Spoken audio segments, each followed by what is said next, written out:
di Twitter lagi rame semenjak selesai pilkada 2 hari yang lalu atau 3 hari yang lalu. Jadi di Twitter lagi rame orang-orang pada menggoblok-goblokin warga Jawa Tengah. Ya, ini cukup menarik ya untuk dibahas. Kenapa sampai orang-orang begitu begitu sensitif dan langsung menjudge atau menghakimi warga Jawa Tengah. Orang-orangnya pada goblok katanya, karena yang menang di sana, yang pemilihan gubernur adalah Pak Lutfi, bukan Pak Andika Perkasa. Jadi orang-orang ini yang menggoblok-goblokin ini sebenarnya bukan ingin mewajarkan mereka pantas menggoblok-goblokin, bukan itu ya. Tapi memang mereka merasa heran kenapa sekelas Pak Andika Perkasa bisa kalah gitu ya. Karena jika dibandingkan kualitas baik secara pendidikan, secara track record, dan juga kualitas diri, jadi orang-orang pada berpikir ini Pak Andika Perkasa pasti menang gitu kan. Ternyata enggak gitu. Sehingga warga di Twitter itu rame-rame menghakimi warga Jawa Tengah bahwa warga Jawa Tengah itu pada goblok gitu, karena nggak bisa memilih mana yang bagus mana yang tidak gitu. Jadi mereka justru memilih yang tidak bagus, begitulah menurut para warga Twitter. Jadi saya di sini sebenarnya bukan ingin ikut menghakimi, juga saya bukan warga Jawa Tengah, bukan jadi orang yang tersakiti juga, bukan itu ya. Tapi saya ingin memberi penilaian, memberi tanggapan, ataupun ingin menyatukan karena yang saya lihat, karena ini juga keresahan saya sendiri, kan orang-orang pada umumnya lah ya, tapi pada umumnya ini adalah yang bukan pemilihnya Prabowo Gibran kemarin. Jadi bisa dibilang di warga yang 42%, baik pendukungnya Pak Anies juga pendukungnya Pak Ganjar. Kan keresahannya adalah sama sebenarnya, supaya memutus dominasi ataupun mengurangi dominasinya gengnya Pak Jokowi bersama koalisi Kim Plus. Kan itunya tujuan utamanya sebenarnya, yang paling ingin diwujudkan, yang paling ingin diraih gitu kan. Karena saya juga merasakan keresahan itu, karena saya juga tidak suka dengan cara berpolitiknya keluarganya Pak Jokowi, juga dengan koalisi Kim Plus. Jadi pandangan saya begini sebenarnya, kalau kita yang 42% ini semakin menggoblok-goblokkan orang Jawa Tengah, nggak ada gunanya, nggak bakalan berpengaruh. Justru menurut saya itu bakalan justru merugikan gitu, karena sebenarnya kita membutuhkan power yang lebih kuat gitu, kita membutuhkan amunisi lah, kita membutuhkan banyak orang biar semakin melek akan politik, dan supaya sama-sama memperjuangkan atau mengembalikan perpolitikan kita ini ke jalan demokrasi yang sewajarnya begitu. Jadi kita harus jangan menghakimi, harusnya kita ya mengalah, dan ya mestinya kita ini jadi dibilangnya, akhirnya kita bisa menangkap banyak masalah gitu, bahwa memang perjuangan kita ini masih panjang, karena ada banyak orang yang sampai sekarang pun belum sadar gitu. Jadi kalau dia belum sadar terus kita goblok-goblokin gitu. Ini justru merugikan kita ke depan. Jadi kita pun nggak bisa lagi untuk merangkul mereka kalau kita pun langsung menghakimi mereka gitu kan. Jadi untuk kita bisa kembali ke jalan demokrasi yang sewajarnya, ya kita harus bisa merangkul orang yang berbeda pendapat dengan kita gitu. Kita harus merangkul orang-orang yang belum sadar biar mereka sadar gitu.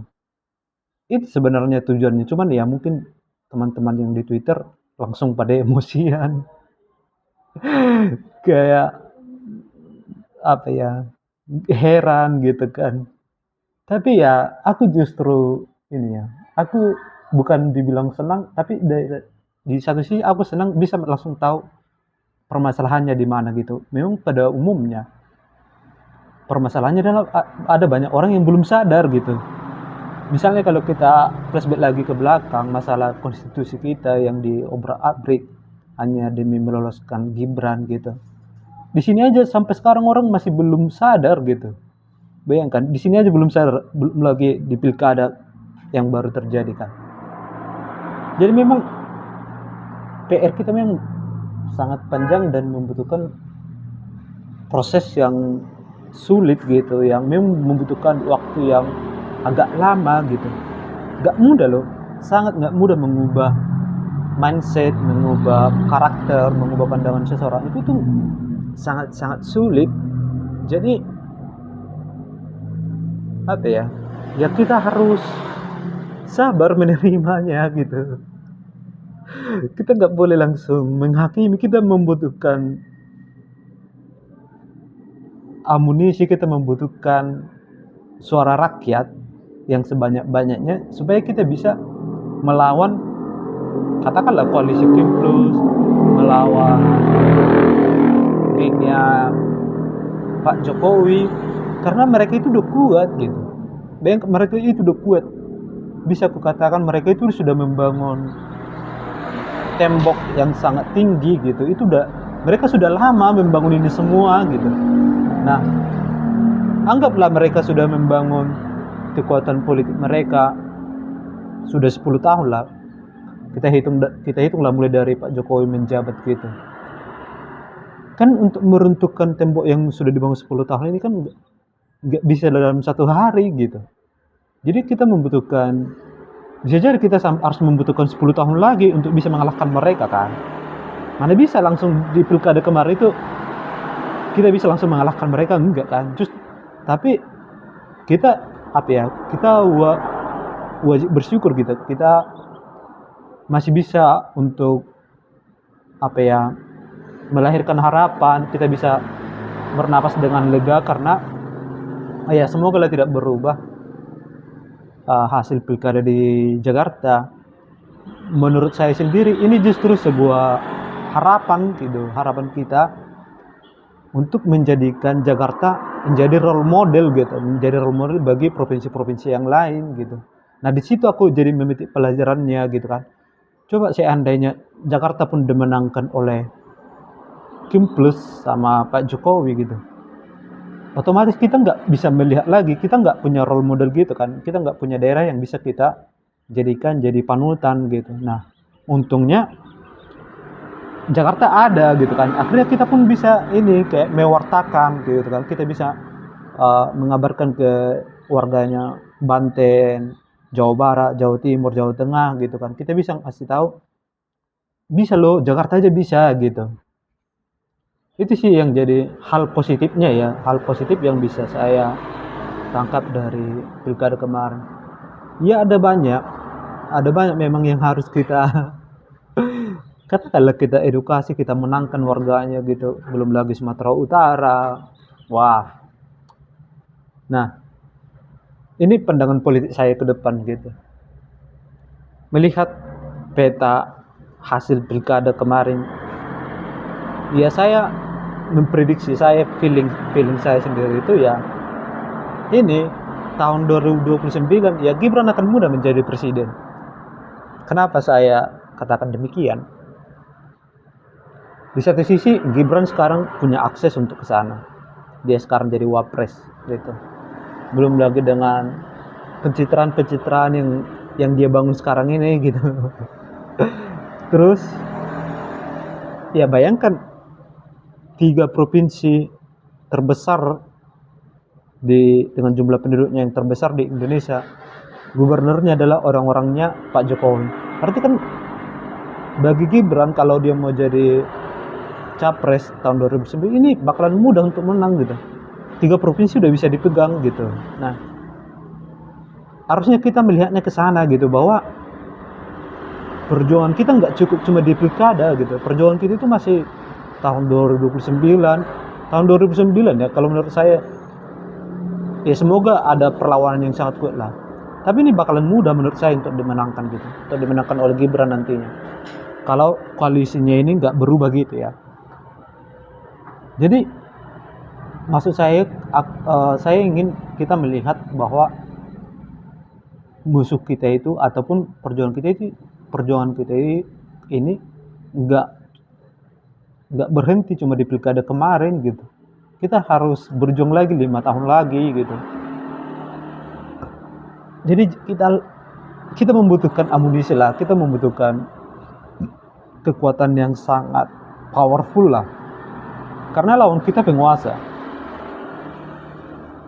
Lawan kita sekarang ini lagi membangun citra, mereka persatuannya udah kuat, nah, yang memang semakin membuat ini semua rumit gitu kan. Karena kita pun nggak bisa juga berharap sama partai gitu. Partai satu-satunya yang bisa kita harapkan ya memang yang tertinggal kan cuma PDIP, karena hanya PDIP yang nggak masuk ke ini kan, ke koalisi gitu. Tapi apakah PDIP juga bisa diharapkan kan? Nggak menjamin juga PDIP ini. Nah itu yang buat kita jadi kembali seperti yang saya bilang tadi, kalau memang kita pengen membawa perpolitikan ini ke jalan demokrasi yang seharusnya, ya mau nggak mau kita harus bisa merangkul orang yang berbeda dengan kita harus bisa meyakinkan mereka gitu. Sembari kita mengharapkan ada partai yang benar-benar mau bertobat dan mereka mau berjalan bersama kita berbarengan gitu. Hanya itu yang bisa kita lakukan. Kalau kita jatuh-jatuhnya menghakimi warga Jawa Tengah, kita menghakimi warga Jawa Barat gitu, ya lawan kita bakalan makin senang gitu. Karena kalau kita menjauhi orang yang berbeda dengan kita, otomatis mereka akan gabung ke geng sebelah kan. Nah akhirnya mereka dengan mudah juga untuk memenangkan mereka lagi gitu. Itu justru yang saya khawatirkan gitu. Di saat lawan kita semakin memperkuat temboknya, kita justru semakin menjatuhkan. Jadi 5 tahun lagi pun kita bakalan mudah dikalahkan. Itu sih makanya saya membuat video ini kan, pengen mengajak teman-teman semua untuk satu barisan. Ya nggak cuma di pilpres, nggak cuma di pilkada kemarin perjuangan kita gitu. Itu sih.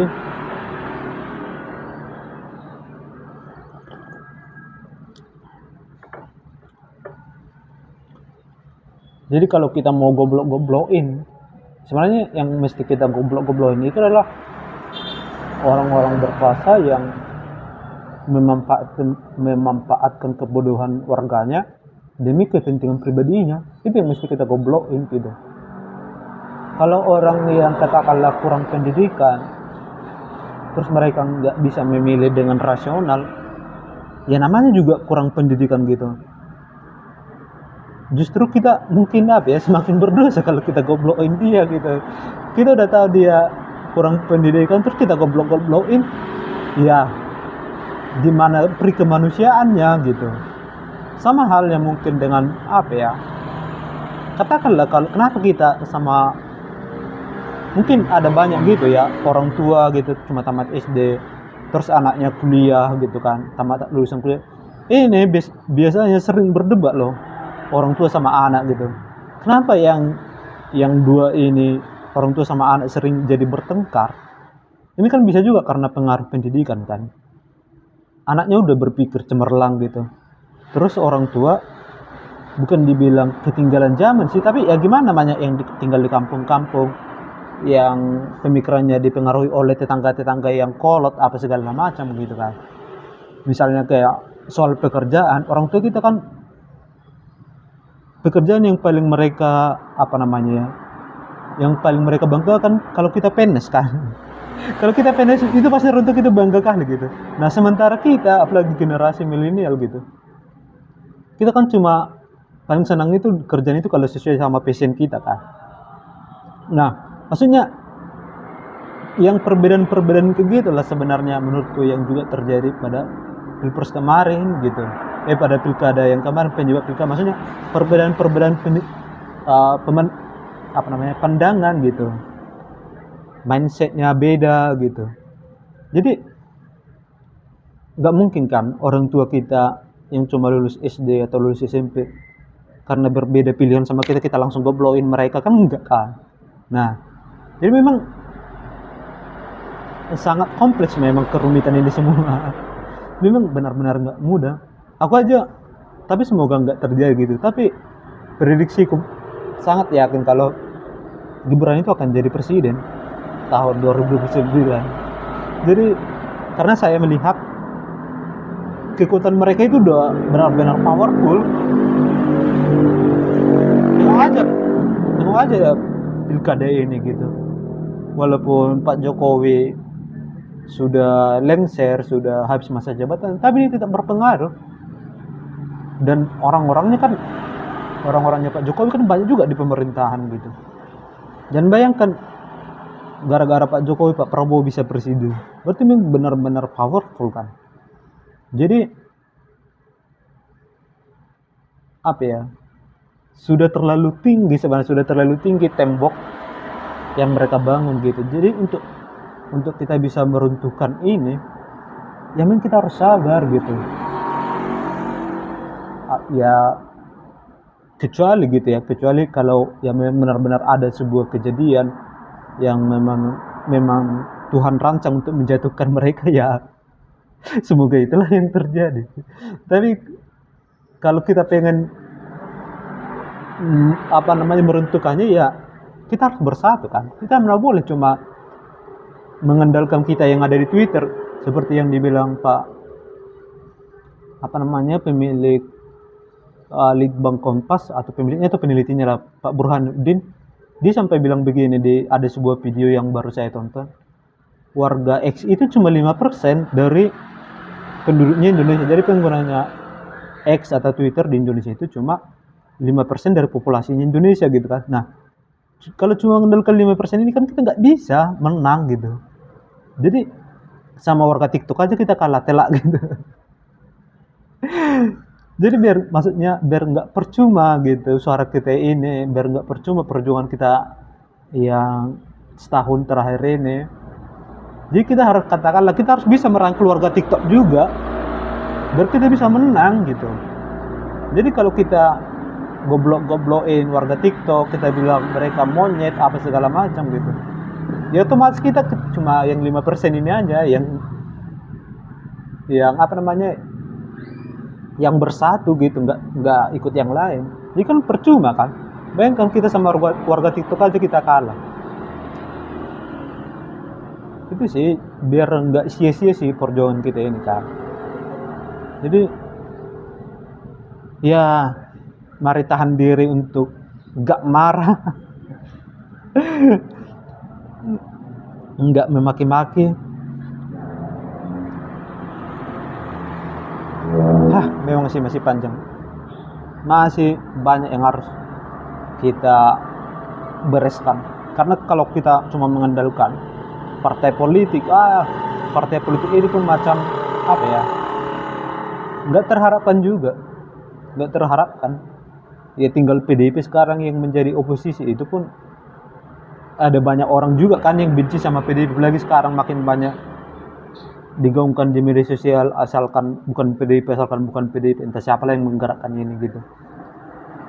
Kan sebenarnya kan tugasnya partai politik kan untuk mengedukasi masyarakat supaya tidak tergiur politik uang, tidak tergiur bansos demi memilih ini ya capres ataupun gubernur gitu kan. Harusnya kan ini partai politik yang mengurus atau enggak pemerintah gitu kan. Tapi ya sejauh ini enggak ada kan.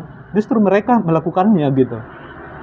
Jadi kita mau mengharapkan mereka enggak juga, enggak bisa gitu. Jadi ya semangat terus buat kita. Salam perubahan.